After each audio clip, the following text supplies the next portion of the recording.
2020. Presento a Rafael entre el arte y la fe.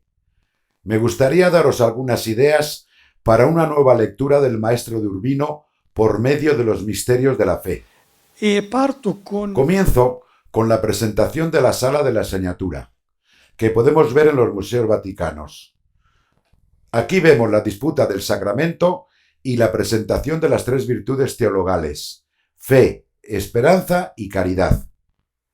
Empiezo con la difícil tarea de demostrar que Rafael es un pintor religioso, cosa de la que no tenemos duda, porque en su época las obras que se encargan eran religiosas, dirigidas muy de cerca por eclesiásticos competentes en la materia, y el sentido de la fe era algo muy generalizado, por lo que guiará la obra del artista. Comune della fede è qualcosa di retaggio comune, quindi c'è tutto un background che sicuramente guida l'opera di un grande artista, ma io vorrei addirittura andare ancora più Me dentro. gustaría ir más allá de este simple razonamiento para demostrar que Rafael no es ese hombre inmoral tal como viene descrito de forma exagerada en la obra de Vasari, retomada hoy por distintos artistas que tratan de presentar a Rafael, como por ejemplo en este libro reeditado en el año 2019 de Costantino Dorazio, Rafael Secreto, que sigue muy de cerca la vida de Vasari, presentándonos un Rafael que, en mi opinión, no es el Rafael que podemos ver en sus obras. Che non è lo stesso Raffaello che si può leggere dalle sue opere. Io voglio insistere proprio Quiero insistir sobre este concepto. Por medio de obras como La Virgen del Jilguero, en la Galería de los Uffizi, intentaré hacer una lectura de las mismas con las claves de la fe para darnos cuenta de que es muy difícil entender a Rafael sin su experiencia profunda de fe. Este será mi argumento. No pretendo canonizarlo, pero quiero mostraros que Rafael es entendible con otra clave de lectura, muy cercana a nosotros y muy contextual. Intentaré conseguirlo, para lo cual os daré motivos suficientes. l'occasione per il giudizio. Ecco, vediamo essenzialmente Veremos especialmente sus primeras obras. Una rápida representación de sus vírgenes, en realidad una selección. Veremos algunos rostros de la Madre de Dios, el misterio pascual que se oculta en algunas vírgenes con el niño y en la Sagrada Familia. Daremos una ojeada a la estancia de la Señatura del Vaticano. Haremos una reflexión sobre la última e inacabada obra de Rafael, la Transfiguración, para finalizar con el autorretrato de Rafael y el altar situado en el Panteón con su epitafio. Estos serán los temas de los que nos vamos a ocupar. cui ci occupiamo oggi. Raffaello Sabemos que Rafael es un artista con una precocidad extraordinaria, que muere a los 37 años. Aquí estamos en el año 1501, por lo que podemos calcular fácilmente su edad cuando realizó estas obras. Se trata de detalles de la Pala Baronzi, hoy en el Museo Capodimonte di Nápoles. Y si observamos con atención estos dos ángeles, veremos enseguida el gran sentimiento religioso que muestran estos dos rostros, con su mirada tan particular.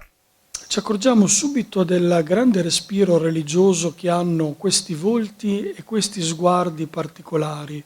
Raffaello sappiamo Sabemos que Rafael se inicia en el taller de Perugino, pero abandona los esquemas de este gran maestro para aportar su gran personalidad, como bien sabemos todos. Una personalidad que discurre, en mi opinión, en el ámbito religioso. Quiero demostrar que este artista tiene en su interior un gran sentimiento religioso, como puede verse en estos rostros de ángeles, en este rostro del Padre y en el rostro de la Virgen con la corona en la mano. in mano. E stesso Retomo el mismo argumento al describir este gran cuadro de altar, que tiene debajo una predela donde vemos esta anunciación. Estamos en el año 1502 y la predela de la pala de altar se hace para lectura solo del sacerdote. Se trata de escenas muy pequeñas, mientras que el pueblo ve el gran cuadro del altar, con su mensaje para quien asiste a la liturgia.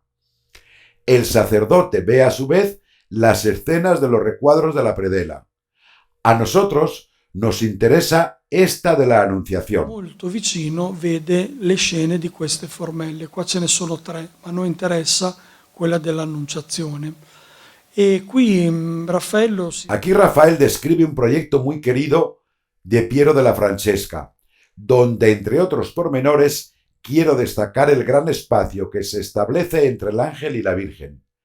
No se trata solo de una gran distancia entre ellos, sino de un espacio que se abre hacia el infinito, hacia el horizonte, convirtiéndose en infinito este espacio entre la propuesta de Dios y el sí de María. Es, por tanto, un artista que ya nos sugiere, al igual que otros artistas del Renacimiento, el tema fundamental de la libertad. Decidme vosotros ahora si existe un tema más importante que el de sentirse libre frente a la voluntad de Dios. Rafael es un hombre que comprende ya desde joven estos grandes misterios de la religión y de la fe. El mismo concepto lo vemos en la reedición de la obra de Perugino del año 1501, Los Desposorios de la Virgen, que Rafael pinta apenas 3 años después, en 1504, en una obra monumental conservada en el Museo Brera de Milán. Comparando estos dos maestros, vemos que Rafael no solo introduce este tema histórico-artístico con su movimiento y una mayor adhesión a la naturaleza, sino que además vemos que el templo se eleva y el espacio se dirige hacia un horizonte que nos lleva al infinito, lo que, en mi opinión, nos da la idea de un temperamento religioso llamado a la trascendencia que él sentía y experimentaba en primera persona con estos temas. Demos ahora un vistazo a sus Madonas, que veré a continuación con vosotros. Haré una selección, por lo que no veremos todas. Seguiré un orden cronológico desde las más antiguas a las más modernas. Yo soy un cultivador de la teología bizantina, así como del arte bizantino, y grandes estudiosos rusos, como Kondakov, que recuerdo ahora, coinciden cuando describen nuestro arte occidental al decir que no hay nada más católico que las Madonas de Rafael. Esto es algo muy interesante, pues visto desde fuera, nuestro arte nos permite decir que un pensador religioso que no pertenece a nuestra cultura ve en Rafael un hipós de nuestra teología católica. Esto lo digo para haceros ver que mi planteamiento no es algo infundado, pues hay alguno más que también lo sostiene. Se trata de Madonas espléndidas que posteriormente veremos cómo vienen caracterizadas por elementos muy evidentes relativos a la escritura y a los misterios pascuales. Esta Madonna Solli es de 1502 y se conserva en Berlín. Esta es la Madonna de Diotallevi, de 1503, también en Berlín. Madonna Conestabile en el Hermitage, también de 1503. Madonna del Gran Duque, de 1504, en el Palacio Pitti. Madonna Small Cooper, 1505, en la National Gallery de Washington. Madonna Terranuova, de 1505, en Berlín. Madonna Bridgewater, de 1507, en Edimburgo. Sagrada Familia Canigliani, de 1507, en Múnich. Madonna del Jilguero, de 1507, en los Uffizi. Sagrada Familia, de 1507, en el Prado, donde vemos a Jesús montado en un cordero. Madonna Aldobrandini, de 1510, en la National Gallery de Londres. Madonna dell'Impannata, de 1514, en la Palatina de Florencia, con la presencia de Santa Isabel y Juan el Bautista. Madonna de la Silla, de 1514, en el Palacio Pitti. Madonna Sixtina, de 1514, conservada en Dresde. Estamos acabando. 1518, con un Rafael de 35 años, 2 años antes de su muerte, y esta Sagrada Familia en el Prado de Madrid. También de 1518 es la Sagrada Familia del Louvre. al Louvre. Dall'osservazione di De la observación de estas Madonas que a veces derivan en sagradas familias, obtengo, como os decía, estos dos temas. Vamos a ver los rostros en los detalles que Rafael ha dado a estas Madonas, para ocuparnos posteriormente del misterio pascual que se encierra en los temas y personajes del pintor de Urbino. Raffaello, sappiamo, ha trascorso Sabemos que Rafael pasó una parte de su vida, siendo muy joven, observando los grandes maestros de su tiempo, especialmente Miguel Ángel y Leonardo da Vinci. Estos maestros vivían en su época, pero yo sigo convencido de que gran parte de su obra deriva de las observaciones de la obra de Fray Angélico en el convento de San Marcos. Ved esta Madonna de Pontasieve del año 1435, obra que ya tenía 70 años cuando Rafael estaba en la ciudad. città vivente. E voglio trovare una... Quiero encontrar una analogía clara entre los rostros espléndidos, casi inmateriales por su espiritualidad, del Beato Angélico y los rostros que Rafael ha dado a sus Madonas. Esta es una tesis y una propuesta mía, que no sé dónde basarla, pero que la sostengo. Existe un planteamiento importante que nos muestra a pensadores que escriben en esa época y se refieren a Santo Tomás de Aquino, quien dedicó parte de sus reflexiones a explicar cómo José contemplaba el rostro de la Virgen María, llegando a una conclusión muy original que ha creado escuela entre los pintores. Santo Tomás de Aquino propone una analogía paradójica e inédita en la que nos muestra el modo en que José miraba a su esposa. Nosotros tenemos un dogma de fe como es el de la virginidad de María después del parto, y sostenemos que María y José se han conocido de una forma muy especial. Santo Tomás de Aquino plantea esta comparación. Al igual que Moisés, cuando subió al monte Sinaí, fue invadido de tal forma por la presencia de Dios, hasta el punto de que su rostro emitía tanta luz por lo que no podía ser mirado. De hecho, cuando bajó del monte, los hebreos se cubrían el rostro sin que Moisés entendiese el porqué, por lo que le explicaron que el motivo era que su rostro era muy luminoso.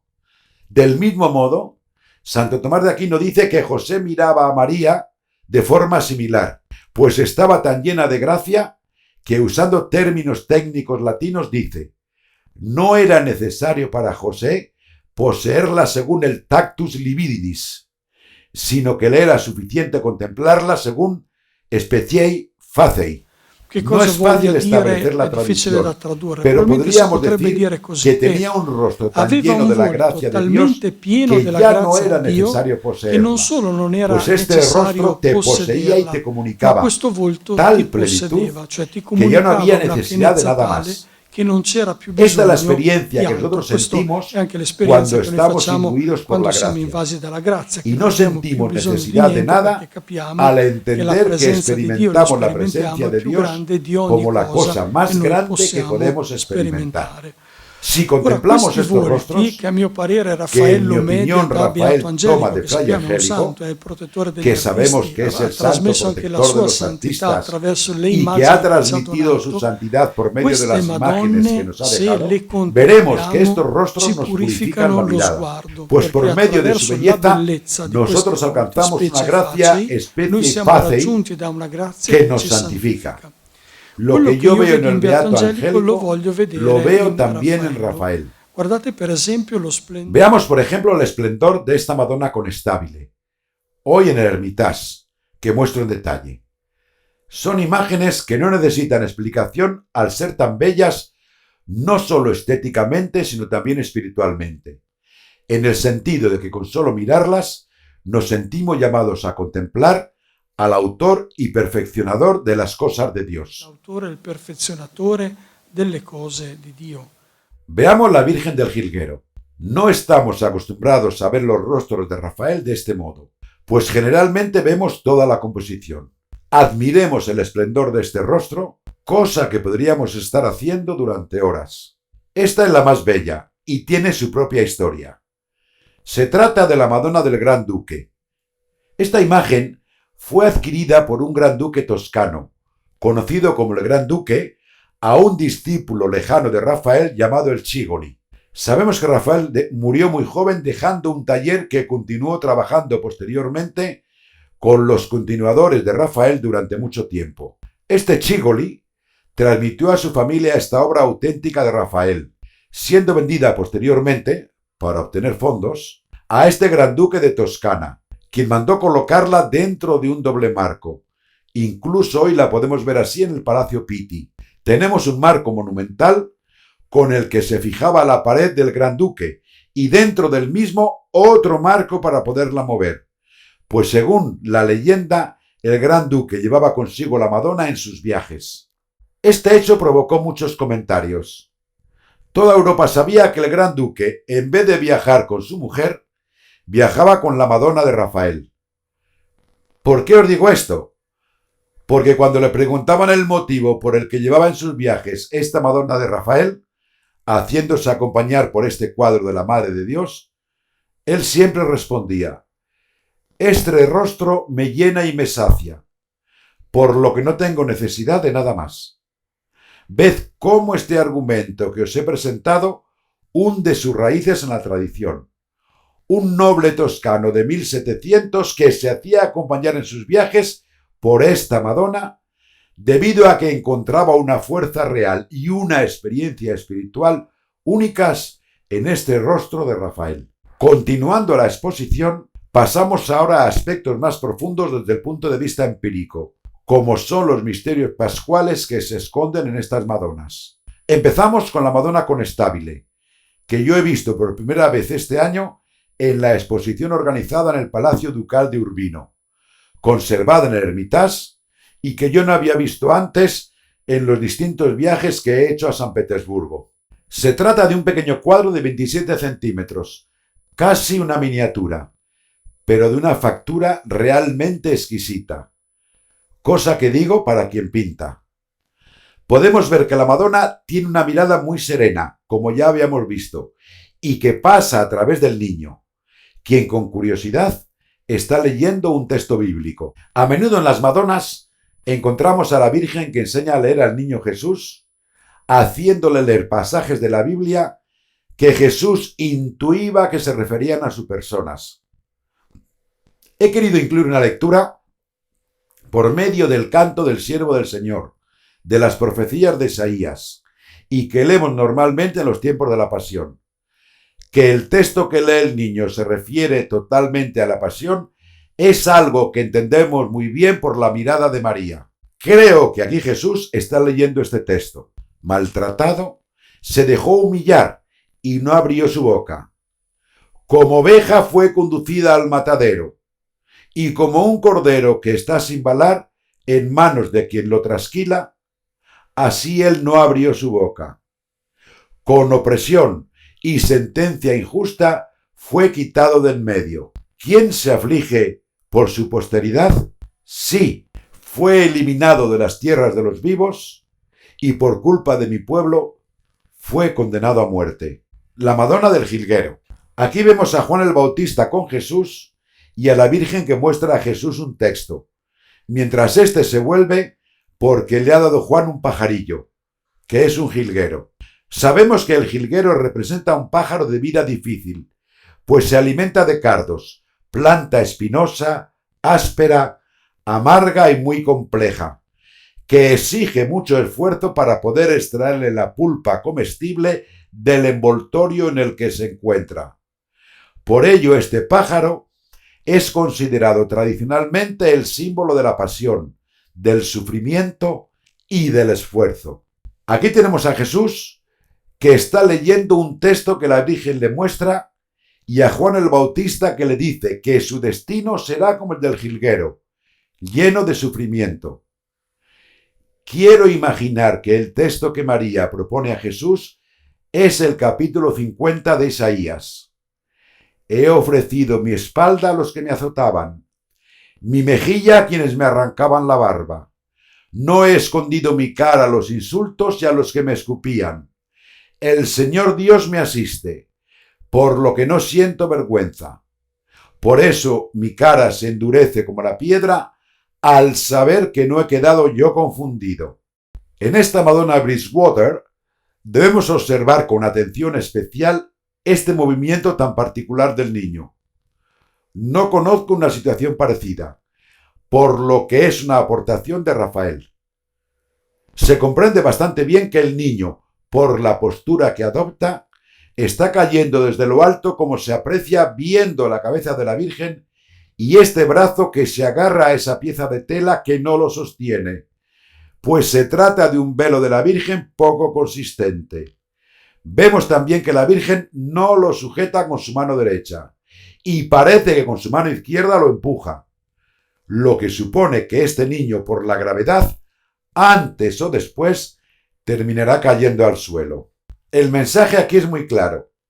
Jesús, como niño en su naturaleza humana, querría agarrarse a su madre, querría sobrevivir a su destino.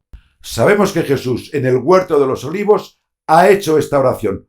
Padre, si es posible, aparta de mí este cáliz, poniendo de manifiesto toda nuestra naturaleza humana que Él ha compartido, pero pide que se haga no su voluntad, sino la del Padre. Creo que en esta obra se esconde un mensaje de este tipo. Jesús descenderá hasta el suelo y solo e indefenso tocará nuestra tierra hiriéndose porque quiere limpiar el pecado del mundo. Por su parte, la Virgen participa en este acompañamiento de Jesús dentro de la voluntad de Dios, sintiendo el sufrimiento de una madre que pierde a su hijo. Aquí resuena todo el eco de Jacopone da Todi, de los laudes, de toda la historia medieval del Stabat Mater, de esta relectura de una madre que al lado de la cruz ve morir a su hijo. Toda una tradición que ha dado voz a este sentimiento. Creo que puedo leer este texto de Isaías 42. He aquí a mi siervo, yo estaré con él, mi elegido, en quien me he complacido. Sobre él he derramado mi espíritu. Él mostrará la justicia a las naciones. No voceará ni clamará. No se oirá en las calles su voz. No romperá una caña cascada, ni apagará el pábilo que aún humea. Ejercerá el juicio conforme a la verdad. Finalizo este análisis de las Madonas con esta Madonna Terranuova de Berlín, donde vemos a Juan el Bautista en una escena recurrente. Juan el Bautista es un gran alborotador y siendo niño va a jugar con Jesús.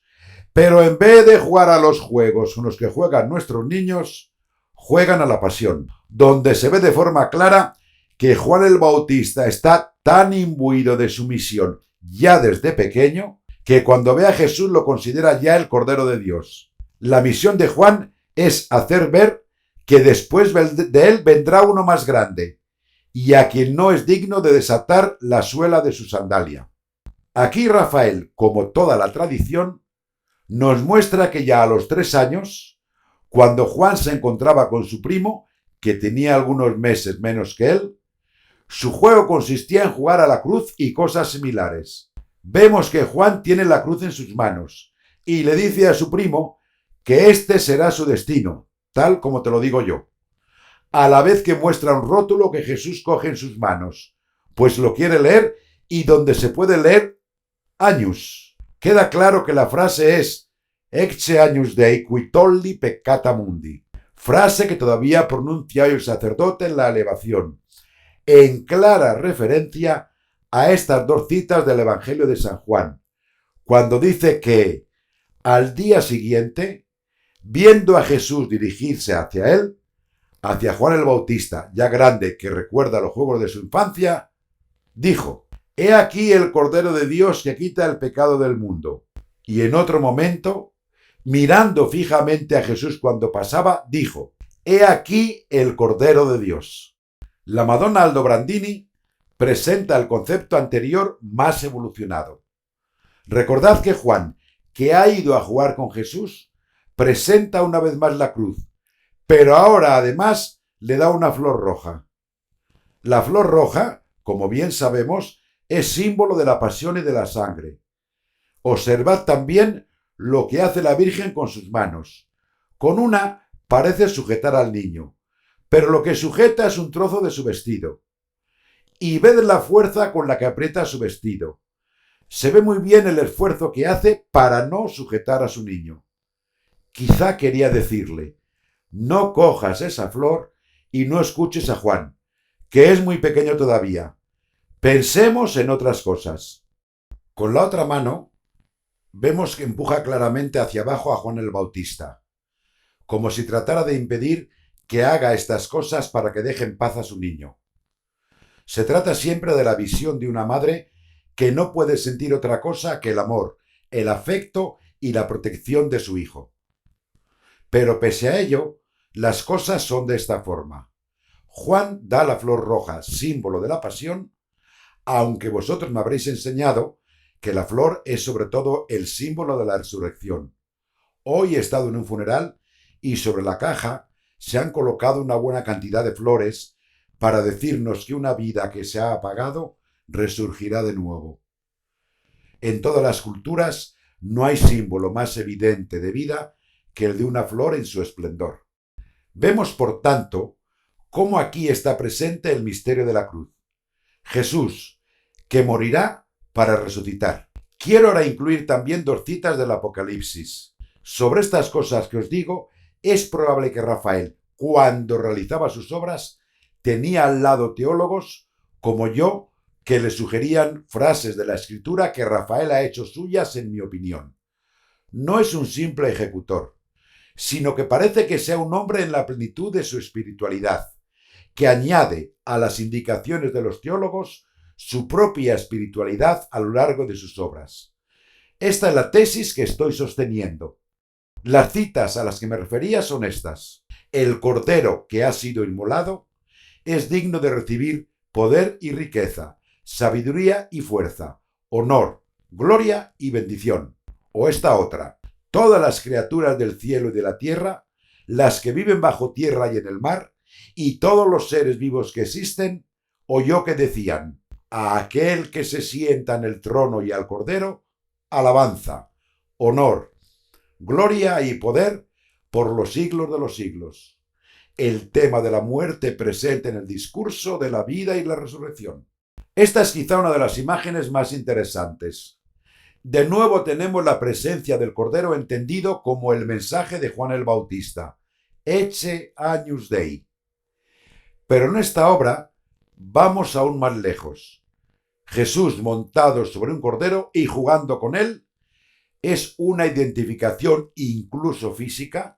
¿Ves el mismo color de la piel de Jesús, idéntico al color del cordero? Si yo contemplo este cuadro desde una cierta distancia, veo esta gran mancha de color marfil o de color crema que me indica que los 2 elementos, Jesús y el cordero, son la misma cosa. Esto es lo que el ojo percibe. Se trata de una indicación muy clara de que Jesús es el Cordero de Dios. Observad lo que hace la Virgen con su doble movimiento. Lo coloca sobre el Cordero y luego le dice, ven hacia mí. Ved la elegancia de estos detalles que yo imagino, pero sigo pensando que cuando muera iré a entrevistar a Rafael para preguntarle estas cosas. Si nosotros observamos los detalles, encontramos uno realmente extraordinario, como es el del movimiento de quien lo coloca sobre el cordero y luego lo atrae hacia ella. No sé si vosotros habéis hecho lo mismo con vuestros nietos en el mar, donde están esas astronaves que funcionan con un euro, pero que si no tenemos el euro, metemos dentro un momento al niño para sacarlo a continuación con la excusa de que tenemos prisa, pues en caso contrario, el vigilante nos quita la tumbona de la playa. Da un poco la impresión, y perdonad, de que este es un ejemplo un poco vulgar. Pero este es el mensaje. La madre que lo pone sobre el cordero, pues esta es la voluntad de Dios, pero al mismo tiempo la madre, si pudiese, lo evitaría, pues para ella siempre es un niño al que quiere proteger de la pasión. Aquí vemos la frase de los Hechos de los Apóstoles. Como oveja fue conducido al matadero, y como un cordero que está sin balar en manos de quien lo trasquila, así él no abrió su boca. Ved que Jesús en este cuadro está callado y no dice nada a su madre. Finalizo este planteamiento con la imagen New Age más difundida sin duda en nuestros días. Vayamos donde vayamos, Este es uno de los pósters más vendidos para las casas posmodernas de hoy.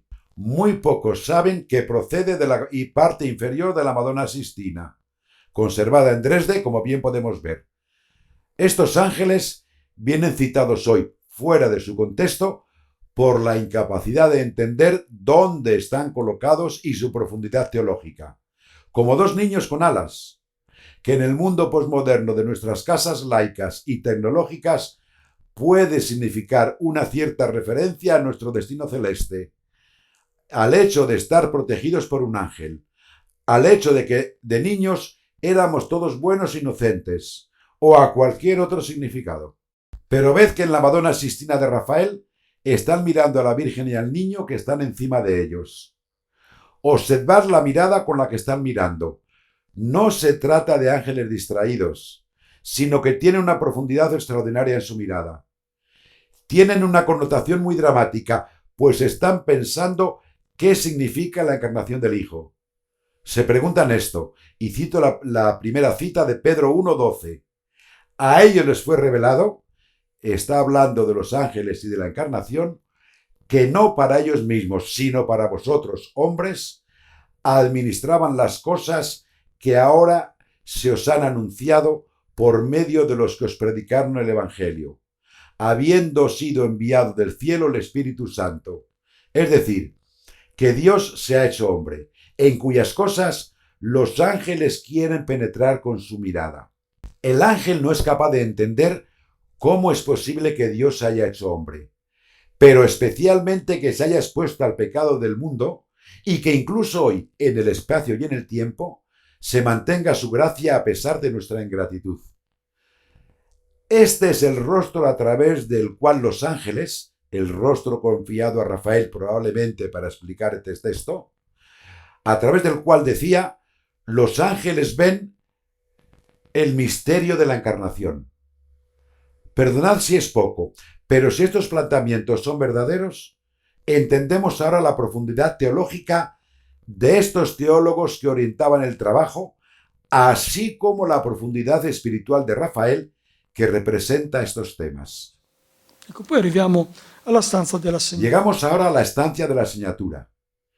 Yo hice una interpretación en el libro Luce del Tuo Volto, publicado en el año 2014 por la editorial de Oniana y escrito junto con Giovanni Raffa y que aún puede encontrarse en las librerías, donde en la segunda parte me ocupo de describir el credo y los misterios de la fe por medio de una obra oriental que pongo en relación con una obra occidental, y donde también me ocupo de describir la estancia de la señatura, siguiendo un poco la interpretación de Timothy Verdon, pero reelaborándola en cierta manera. Anche l'interpretazione di Timothy Verdon, un po' rielaborandola. Si hemos visitado las estancias de Rafael, que creo que sí, vemos que están antes de la Capilla Sistina y que fueron realizadas en el mismo año en el que Miguel Ángel pintó la bóveda de la citada capilla. Comprenden 4 grandes paredes. La primera es esta, el Parnaso, con Apolo en el centro, que representa el mundo de los poetas y los literatos, es decir, la poesía. Tenemos además la llamada estancia de la Signatura y la biblioteca del Papa. Sulla promessa, la stanza cosiddetta della segnatura è la biblioteca del Papa. Allora, era fatta in questo modo, vedete qui sotto. Aquí debajo vemos este hueco pensado para las estanterías con los libros de poesía y de literatura. Homero, Eurípides y todos los grandes clásicos que podamos imaginar. Euripide, tutti quelli che volete, i grandi classici. En la otra parte y de forma secuencial vemos la escuela de Atenas con Platón y Aristóteles en el centro, es decir, la filosofía, y debajo todos los libros de filosofía. Las otras 2 paredes representan la disputa del sacramento, con la Eucaristía en el centro y debajo los libros de teología. Disputa del Santo Sacramento con l'Eucaristia al centro, chiaramente i libri di teologia sotto. La disputa del sacramento mira a la escuela de Atenas. No tenemos 4 paredes. Tenemos en esta pared la disputa del sacramento y detrás la escuela de Atenas. En esta parte el Parnaso el paraíso de los filósofos, poetas y literatos. Y en la parte opuesta, las tres virtudes teologales. Debajo, los libros de derecho canónico. Allora, molto importante la sequenza. Destaca la importancia de la secuencia, de la que a mí me interesa la escena central, donde de forma clara está representada la Eucaristía, dispuesta en el centro de la imagen y que está siendo mirada por los filósofos. Los filósofos investigan de forma similar a los poetas y literatos.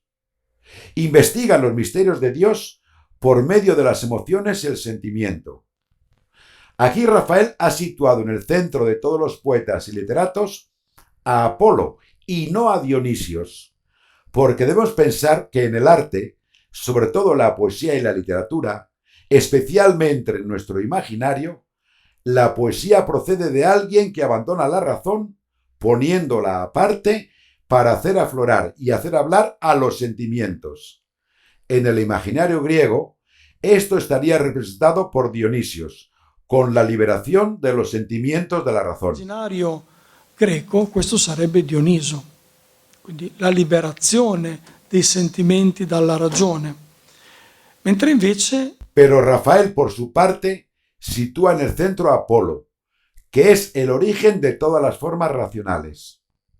Afirmo ahora algo muy importante, planteamiento que nos va muy bien a nosotros, que en el culmen de la experiencia emocional, el hombre encuentra una razón innata en las cosas. Nosotros diríamos que lo bello, lo bueno y lo verdadero, todo lo trascendental, está unido al final. Esto lo digo para hacer ver que en las composiciones de Rafael, los poetas y literatos nos remiten a la razón. De ahí la presencia de Apolo, quien a su vez nos remite a Platón y Aristóteles, quienes miran lo que tienen delante, el Santísimo Sacramento. Creo que se entiende bien este desarrollo de las imágenes. La literatura y la poesía, si las experimentamos, nos remiten a una razón universal que existe en las cosas, un sentido fundamental que existe en todo lo creado. Este es un planteamiento que tratarán los filósofos, quienes por medio de la razón investigan el misterio de Dios, encontrando una respuesta.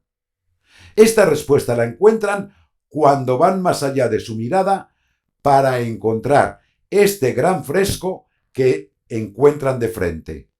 Aquí vemos a los dos filósofos, en la otra parte de la sala, y a todos los demás filósofos, os pido disculpas por el esfuerzo que os estoy exigiendo, que miran hacia aquello que tienen delante.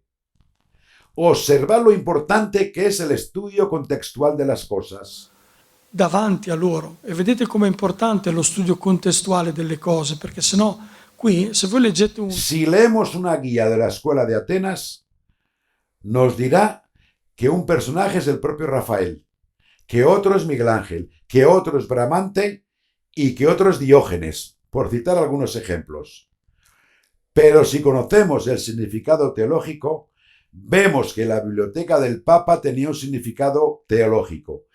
Quien estudia y lee es orientado por medio del estudio al significado de las cosas últimas, que son el perfeccionamiento en las virtudes teologales, como veremos posteriormente. Ma lo vedremo. Allora, i Los filosofi literatos y los poetas nos dirigen hacia los filósofos. Los filósofos miran hacia lo que tienen delante sin dar una respuesta, siendo interceptados por estos dos personajes que también son filósofos y que continúan discutiendo. Este último filósofo, este joven personaje, es muy importante. No escucha ya al más viejo que tiene al lado. Se vuelve completamente hacia un punto mientras dice: déjalo ya. Este no es el camino. Mira dónde te señalo. questa non è la strada, guardate dove vi indico. Ved qué es lo que señala mientras los demás filósofos se dirigen a la escuela de Atenas. Junto con estos otros dos jóvenes arrodillados que formarían parte del mismo grupo, quienes por estar de rodillas consiguen ver este personaje, el único arrodillado y el único de los demás santos que toca el altar. Mientras a los demás se les permite acercarse al altar, este es el único que lo toca, pues ha entendido qué es lo que se debe hacer. Pues mientras los demás adoran a distancia, este es el más próximo a la Eucaristía. ¿Quién es este personaje? Es San Francisco, el Artel Christus. Perché mentre gli altri adorano a distanza, questo è il più vicino a tutti. Sapete chi è questo personaggio? È San Francesco. Ahora podemos entender bien el significado de esta visión teológica extraordinaria. La poesía y la literatura, si se investigan a fondo, nos llevan al valor racional de la creación. La razón, si investiga, nos lleva a un punto interrogativo. La razón, si sabe ver más allá y se pone de rodillas como esos personajes y como San Francisco, adora tocando el altar y se identifica con Cristo, por lo que entenderá el misterio de la encarnación, por el que Dios ha venido a visitar al mundo y ha entregado su propia vida por la remisión de los pecados. Y si esto se convierte en motivo de vida para el hombre, Dios perfeccionará esta disposición hacia la fe por medio de los dones teologales, la fe, la esperanza y la caridad, de las que sabemos, como dice Pablo, que las dos primeras desaparecerán, pero la última no lo hará nunca por ser ya una impronta de la eternidad más fuerte que los demás dones teologales. Esta es una obra de Rafael detrás de la cual había teólogos, como también los había en la obra de Miguel Ángel de la Capilla Sistina. Pero observar la fuerza de transmisión espiritual que tiene si la analizamos en su significado espiritual más profundo. Nos vamos acercando al final de esta exposición. Esta es la última obra de Rafael, conocida como La Transfiguración. Se trata de una pintura concebida en dos planos, tal como la conocemos hoy. En el plano superior vemos al Señor con Moisés y Elías, y debajo vemos a Pedro, Santiago y Juan, que no consiguen dominar la fuerza del rostro y del vestido transfigurado, por lo que se cubren la cabeza y se retuercen, por ser una humanidad que es visitada por la potencia de Dios y no consigue dominar el impacto de su fuerza. En el plano inferior tenemos un conjunto de personajes, con dos milagros de Jesús puestos juntos. Vemos que en el centro aparece una mujer de rodillas, que es la adúltera, y una serie de hombres que han llevado a la mujer pillada en flagrante adulterio ante Jesús para que emita su juicio. La donna in flagrante adulterio e la stanno presentando a Gesù perché dia un giudizio. Nello stesso tempo c'è Al mismo tiempo vemos otro milagro, que es este niño que ha sido curado por Jesús y es presentado por su padre. presentato dal padre.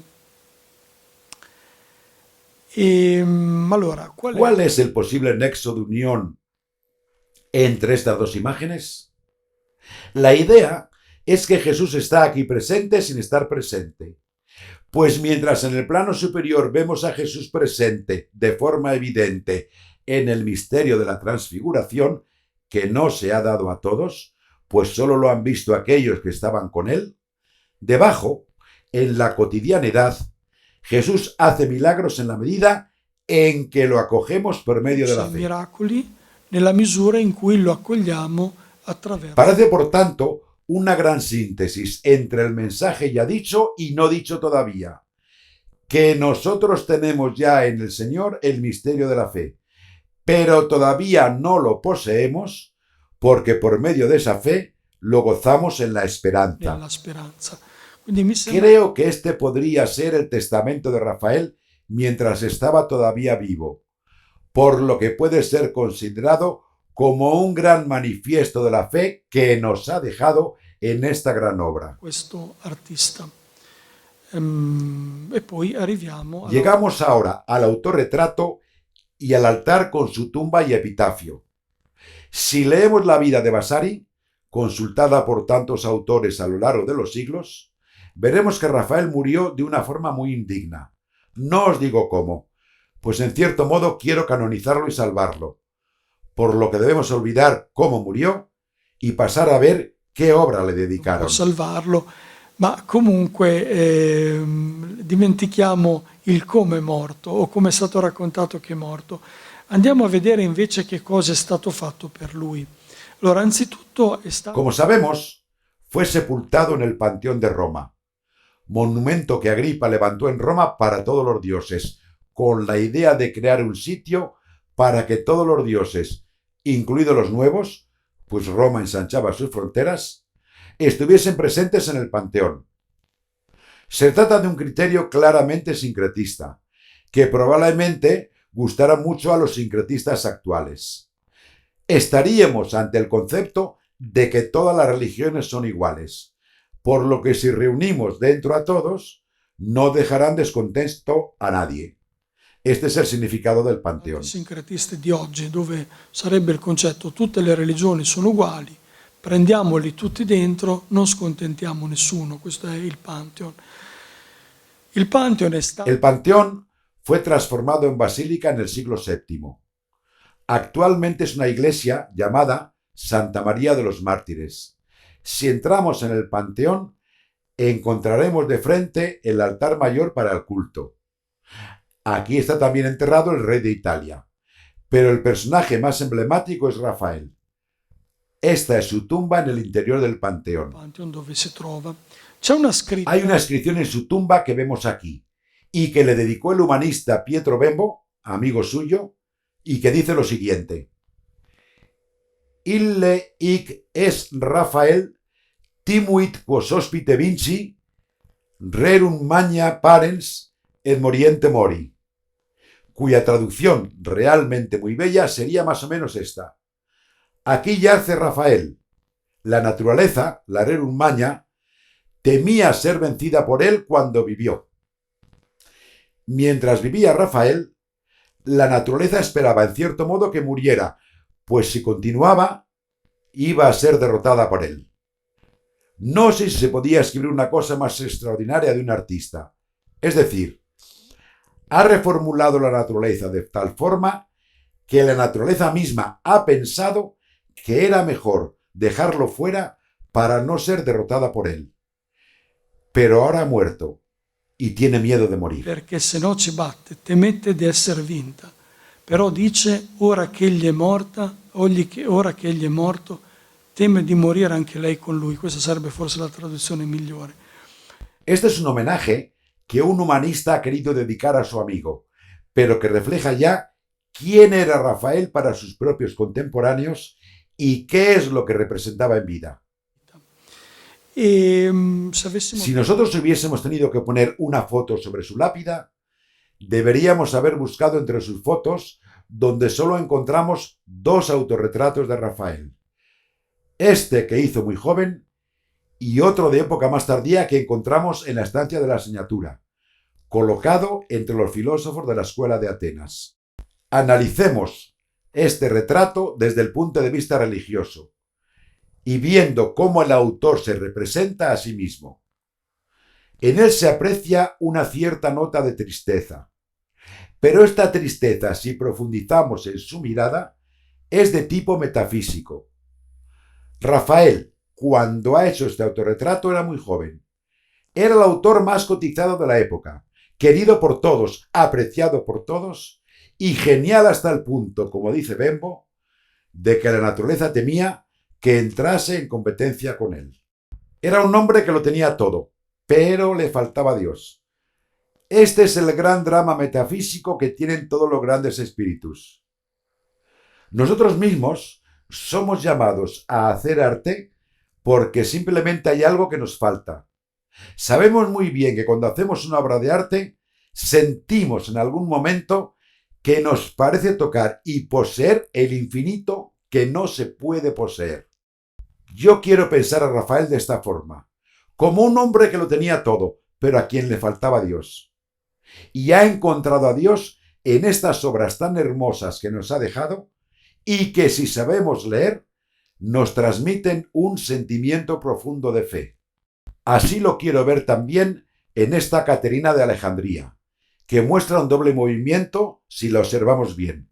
Trata de alejarse, pero también de acercarse. Es un movimiento de este tipo, de alejamiento y de acercamiento, Se trata de un movimiento muy típico de la Anunciación, como la de Simone Martini, quizá la más famosa, y que podemos ver en los Uffizi, donde frente al anuncio del ángel vemos un doble movimiento de la Virgen, que se contrae sobre el respaldo de la silla porque su naturaleza humana querría huir de ese momento.